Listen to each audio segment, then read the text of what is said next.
I'm Carrie McMahon with Pig Health Today, and I'm with Paul Yeske, veterinarian at Swine Vet Center in St. Peter, Minnesota. And Paul, you're going to be talking about the secure pork supply and the importance of it right now. Yeah, the secure pork supply plan was put together as a mission to improve biosecurity and to help make sure that in case some bad situation, some foreign animal disease would enter the country, that we would have a plan for the farms that survive. And so the idea is that the farms would plan ahead for concerns like that and would be able to have a more complete biosecurity plan so that they could assure everyone that their herds were still negative.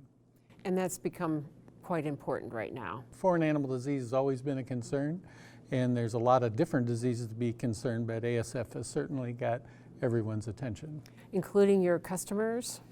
Yes, absolutely. And I think most of our producers have always been concerned about biosecurity, and really what Secure Pork Supply is doing is taking the biosecurity to the next level. And it's outlining the procedures and documenting the procedures so that if there's someone needs to review how the procedures are being done, it gives a great opportunity for them to do it very quickly and in an organized manner. Do you have your clients involved in this program? And many of our clients have started the process, and many have already completed the process, and that's been one of our roles, to work with them to set up the biosecurity plans, to help designate the sites and draw the maps of the sites and help to make sure that that program is all set up properly. So that's the veterinarian's role is going to be pretty big in helping. I think it will be. Certainly in some of the larger organizations, they may have their own internal people that will help to do that, but it's certainly going to be our role to help make sure that it's set up properly to begin with, and then certainly for some farms we'll be helping them to put it together. Do you think that will be good enough to help with this African swine fever, should it?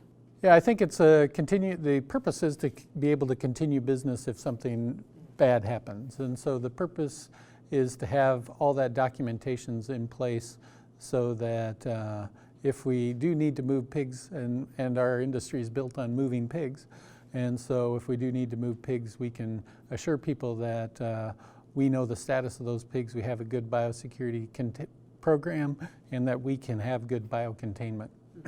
So what would you tell producers then about this, or tell them to get involved? Or yeah, I think the Secure Pork Supply Plan's a great opportunity to review some of the procedures you're probably already doing, and strengthen some of the weak areas that may be out there, and to understand the program.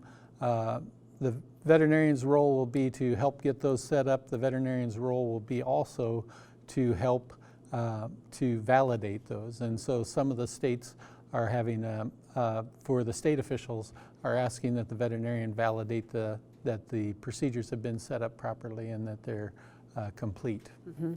How about testing? Is there some training on testing? Absolutely, there's some discussions, and it's somewhat of a, as we go forward, we have to understand the secure pork supply is one thing, and then the state and federal regulations are another thing. Certainly everyone is trying to work together and be somewhat cohesive with it as we go forward and make sure that you don't have to duplicate efforts. But one of the items being discussed as people look at the ASF situation and how can we be ready is if we get into the situation where we do have to do testing, it becomes a very big biosecurity risk to go out and do testing in the positive farms. And how do we get that done with a limited number of people? And so one of the things that's being looked at is, can we do like they did in the avian influenza, where they had trained people that were able to go out and collect samples. Now this won't be the first step. This will be once we've had a positive and we're in a situation where now we need to know the status of many herds.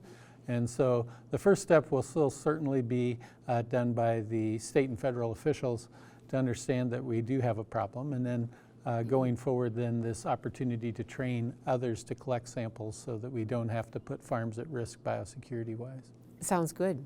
Thank you, Paul, for filling us in. I hope we do a lot of training, and I hope we do a lot of work, and I hope we never have to use it. And the reality is that I think we all have to really pay attention to this one, because we've seen just how fast it can move. That's right. Thank you, Paul, for visiting with us today about the secure pork supply.